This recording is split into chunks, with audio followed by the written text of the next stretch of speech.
आज न्यूज देखे मैंने, कल से 2-3 दिन से न्यूज देख ही रही हूँ। शरीयत के नाम पे माशाल्लाह बहुत सारी औरतें आई हैं, मुसलमान की बहनें, जिनको मैं सैल्यूट करना चाहूंगी, क्योंकि एक हद तक सही भी है, हमें बाहर आना पड़ेगा। क्योंकि जैसे इन लोगों ने अपने हथियार लेडीज बनाए हैं, जैसे साध्वी प्राची ले लो, दूसरी साध्वी जो भी है वो बालिका, एंड यार इनके नाम भी नहीं आते हमें। चलो हम जो भी है, लेडीज को मैं सैल्यूट करती हूँ, मुसलमान बहनों को, और इंशाअल्लाह हो सके तो दलित बहनों से, अम्बेडकर बहनों से, पंजाबी, सिख, ईसाई बहनों से भी मैं दरख्वास्त करूंगी, मेहरबानी करके बाहर आए, अपने अपने घरों से निकले, जुल्म के खिलाफ आवाज उठाए। और यही नहीं, जितना अगर जुल्म बढ़ेगा तो जुल्म के खिलाफ आवाज उठानी पड़ेगी। दूसरी बात, प्राइम मिनिस्टर जी, आदरणीय प्रधानमंत्री जी, मुझे कहना पड़ता है क्योंकि आप देश के प्रधानमंत्री हो, तो जरा कान खोल के सुन लीजिए। इस भारत को आपकी नहीं, आपको इस भारत वालों की जरूरत है। प्रधानमंत्री बहुत आए और गए, भारत वही है जहां था और वहीं रहेगा। दूसरी बात, मेरा ये बात करने का तरीका है, अगर आपको समझ में आता है ठीक है, मैं आपसे रिक्वेस्ट कर रही हूँ, मेरा रिक्वेस्ट करने का तरीका ये है, क्योंकि मुझे जी हुजूरी आती नहीं है। और एक बात, भारत के प्रधानमंत्री बनने का मतलब है अम्बेडकरी, मुस्लिम, दलित, हिंदू, सिख, ईसाई का प्रधानमंत्री। यानी आपको ये मद्देनजर रखना पड़ेगा किसी भी फैसला करने से पहले कि आप भारत के प्राइम मिनिस्टर हैं, सिर्फ हिंदू कौम के नहीं हैं। दूसरी बात, भारत को निर्माण करने का मतलब होता है कि भारत की बेरोजगारी हटाएं आप। आज हम बेरोजगार हैं, हमारे पास काम नहीं है। मेरे इतने भाई बहन जो भी कास्ट के हैं, मुझे उससे मतलब नहीं है, मैं इंडिया के भाई बहनों की बात कर रही हूँ, क्योंकि मैं एकता में विश्वास रखने वाली हूँ। मुझे तोड़ना पसंद नहीं है।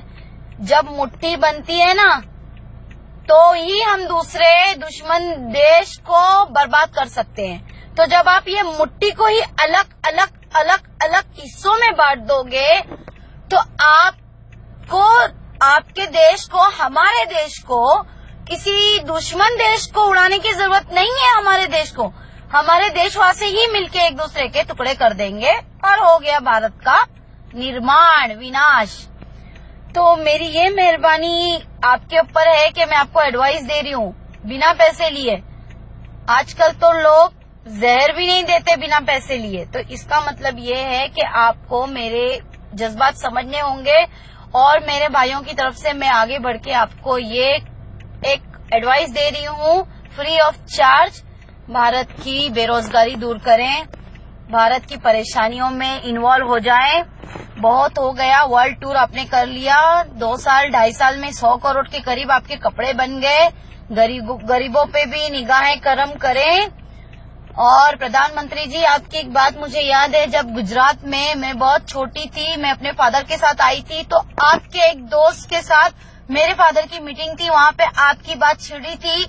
उस वक्त ये बात चल रही थी कि मोदी ने कहा है कि जिस तरह अमेरिका ने मोदी के लिए, नरेंद्र मोदी के लिए वीजे बंद कर दिए है, तो मोदी ने ठान लिया है कि मैं अब तो ऐसा कुछ करने वाला हूँ जिससे वीजा भी मिलेगा और मुझे एक रिस्पेक्ट भी दी जाएगी। तो वो तो आपने कर लिया, क्योंकि मुझे पता है, मुझे ही नहीं पूरे भारत को पता है, वोटिंग करने वाली मशीन तो थी खराब भाई, जिस पे भी बटन दबाओ बीजेपी दबता था। ठीक है, चलो आपका नसीब था, 5 साल आपके नसीब में दे दिए भारत को, लेकिन अब क्या? इससे अच्छा है कानून बनाने हैं ना तो इस्लाम में दखल नहीं दे। इस्लाम के कानून बहुत पावरफुल है, लेडीज जेंट्स सबके लिए है। हमारे पास इस्लाम में बहुत अच्छे पावरफुल ये हैं हमारे कानून। तो एक काम करें आप, मैं आपको एक अच्छी एडवाइस देती हूँ, अब जाके रेपिस्ट के लिए एक अच्छा कानून निकाले भाई, जो रेप करेगा उसे कत्ल कर देंगे हम। उसके बाद चोरों के लिए, डकैतों के लिए, और ये आरएसएस और आपकी साध्वी प्राची वीएचपी वाली और आपकी दूसरे जो नेताएं हैं, योगी राज एंड ऑल, जो भड़काऊ भाषण देते हैं उनके खिलाफ आप कानून निकाले। वक्त क्यों जाया करते हो आप? ऑलरेडी 2.5 साल चले गए आपकी जिंदगी से, 5 साल की आपकी लिमिट है, तो और 2.5 साल आपके पास बचते हैं। तो मैं कहती हूँ भारत का प्रधानमंत्री बने हो तो लोगों के सामने एक रिस्पेक्ट हो यार। आपके सामने, मुंह के सामने सब बोल देंगे है मोदी, जय मोदी, लेकिन पीछे जो बातें होती है वो देखो आप। एक इंसान ऐसा बनना चाहिए जिसको भारत के प्रति प्यार हो। अगर आपको भारत के प्रति प्यार होता तो आप भारत में दुश्मनी नहीं कराते या आरएसएस वालों को रुकवाते। सबसे पहले आप इनको बैन करवाते, आप वीएचपी को बैन करवाते और बीजेपी नेताएं जो घरों में घुस-घुस के लोगों को अपना गलत पावर का इस्तेमाल कर रही है उसको रुकवाते। आपको भारत निर्माण करने के लिए ज्यादा सोचने की जरूरत नहीं है, सिर्फ ये 3 चीजों को बंद कर दें और आम्बेडकरिट, सिख, ईसाई, मुस्लिम, हिंदू सबको इक्वलिटी मिले तो आपको भारत निर्माण करने के लिए दूसरे देशों के पैर पड़ने की जरूरत नहीं है, दूसरे प्रधानमंत्रियों के पास जाने की जरूरत नहीं है। हमारे में इतना गट्स है कि हम अपना भारत निर्माण कर सकते हैं। कई लाखों करोड़ों लोग दूसरे देश में जाके काम करते हैं, पहले उनके लिए तो निर्माण कर दो, रोजी दे दो, रिजक दे दो उनको। यहाँ पे कुछ तो ऐसा निर्माण करो कि कम से कम एक 5-10 करोड़ जो लोगों बेरोजगार है उनके लिए कोई एक अच्छी तरीके से नौकरी मिल जाए, कम से कम 10-15 हजार के उनके परमानेंट एक नौकरी हो जाए कि उनको सोचना नहीं पड़े, बीवी बच्चों को, भाई बहनों को छोड़ के, अपने खानदान को छोड़ के दूसरी जगह जाना पड़े, प्रदेश में जाना पड़े, दूसरे विदेशियों के पास जाके हमारे भारतीय निर्माण करते हैं। तो हमारा भारत क्यों नहीं निर्माण हो सकता? ये मेरा सबसे बड़ा मुद्दा है।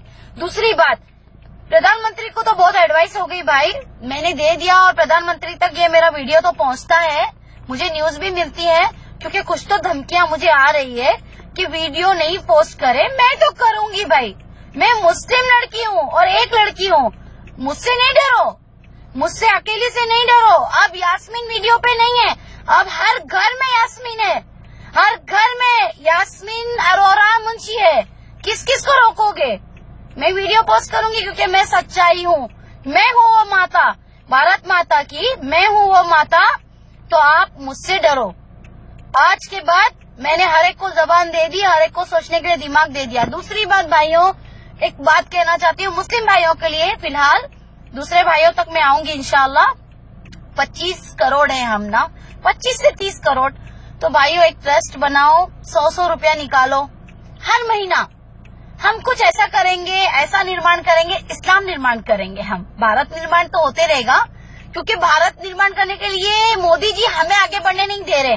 अगर हमें मौका देना मोदी जी को, मैं भारत की कसम खा के कहती हूँ, मैं इस्लाम की कसम खा के कहती हूँ, मोदी जी अगर मुझे सिर्फ 6 महीना साथ में लेके चले, सिर्फ मुझे, एज ए असिस्टेंट, मैंने अगर भारत का निर्माण नहीं किया ना तो मेरी गर्दन काट देना।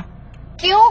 क्योंकि एकता में जो ताकत है ना मोदी जी, बहुत बड़ी ताकत है, भारत को कोई हिला नहीं सकता और भारत बहुत ऊपर तक जाएगा इंशाल्लाह। और रही बात भाइयों, मेरी एडवाइस थी 100 रुपया महीना आप लोग एक ट्रस्ट बनाओ, मुस्लिम का खास करके। देखो 100 इंटू 25 करोड़, 100 इंटू 25 करोड़। आप लोग मैथ्स में मेरे से ज्यादा अच्छे हैं यार, मैं तो पढ़ी लिखी नहीं हूँ, मैथ्स मुझे आता नहीं है। आप कैलकुलेशन करो, मेरे ख्याल से 25,000 करोड़, 2500 करोड़, पता नहीं कितना तो होता है, देख लो। हम उसमें बहनों की शादी कर सकते हैं, गरीब लोगों की, हम किसी के कफन में पैसा दे सकते हैं, हम जो बेरोजगार हैं उनके लिए कोई निर्माण कर सकते हैं। हम मुसलमान तो अम्बेडकर जी और पंजाबी जी, सिख, ईसाई जी, भारत का निर्माण भाई कोई नहीं करेगा। अगर मुझे भी प्रधानमंत्री बना दोगे ना, मैं भी आपको यही बोलूंगी, अरे भाई मैं ये कर दूंगी, मैं वो कर दूंगी, मैं ये दुनिया उधर कर दूंगी, सूरज निकाल के जमीन पे ला दूंगी और चांद ला के मैं जमीन पे आपके हाथ में दे दूंगी, लेकिन मैं कुछ नहीं कर सकती, मुझे माफ करना। मैं भी एक इंसान हूँ, मोदी भी एक इंसान है, सब इंसान है। दूसरों के ऊपर जीना छोड़ दो, दूसरों के भाषणों पे वाह करना छोड़ दो, दिमाग लगाओ, अपने निर्माण खुद करो। अम्बेडकर अपने निर्माण करो, सोसाइटी बनाओ, पंजाबी अपनी सोसाइटी करे, सिख अपनी सोसाइटी करे, ईसाई अपनी सोसाइटी करे और इस्लाम वालों, मुसलमान अपनी सोसाइटी बनाए। पहले तो आप खुद अपने एकजुट हो जाओ भाइयों। मुसलमानों को एकजुट होने में बहुत कम वक्त बचा है। प्लीज रिक्वेस्ट करती हूँ, अगर आपकी ये बहन की बातें पसंद आई हो तो मेरा वीडियो शेयर करो। मोदी जी के लिए एडवाइस है, मोदी जी तक ये वीडियो शेयर करो ताकि 6 महीने के लिए मुझे एक जॉब मिल जाए। मैं जॉबलेस हूँ, मोदी जी, मैं 6 महीने में आपके भारत का निर्माण, मेरे भारत का निर्माण सच्चे दिल से करूंगी। अगर मैंने 6 महीने में आपको असिस्ट करके, मुझे आपसे पेमेंट भी नहीं चाहिए, बिना पेमेंट मैंने आपको असिस्ट करके मेरे भारत को ऊपर नहीं लाया तो मैंने कहा है मेरी गर्दन कलम कर देना। यास्मीन अरोरा मुंशी। जय हिंद, जय इस्लाम।